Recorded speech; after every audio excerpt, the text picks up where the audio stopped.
శుభోదయం అందరికి. నేను మీ శైలజ గౌతమ్. నేను ఈ మధ్య కాలంలో ఒక వీడియో విన్నాను, ప్లస్ లైవ్ లో కూడా ఒక మాట విన్నాను. నా మొగుడు నా మాట వినడమ్మా అని ఒక ఆవిడ చెప్తుందనమాట. నా మాట విండు, నేనేం చెప్పినా చెయ్యడు, ఏది చెయ్యడమో ఏంటో తెలియట్లేదు, ఏదో మందుంటే బాగున్ను అని ఒక ఆవిడ అన్నారనమాట. అదే కాకుండా వీడియోలో కూడా చూసాను, అప్పుడు లైట్ తీసుకున్నాను. అంటే లైవ్ లో కూడా వీడియో కోసం ఏదో చేస్తున్నారేమో అని అనుకున్నాను, కానీ లైవ్ లో కూడా ఒక ఆవిడ అన్నారనమాట. సో దీనికి నా ఉద్దేశం ఏంటంటే, మొగుడిని కొంగును కట్టుకోవాలని నువ్వు మందు మాకు ఉంటే బాగుండు అని అనుకుంటున్నావు.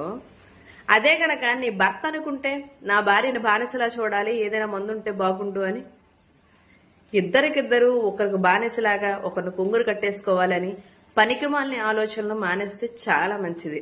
భార్యకు భర్త, భర్తకు భార్య ప్రేమగా ఉండాలని ఆలోచించాలి, గాని ఒకరికొకరు బానిస అనే ఆలోచన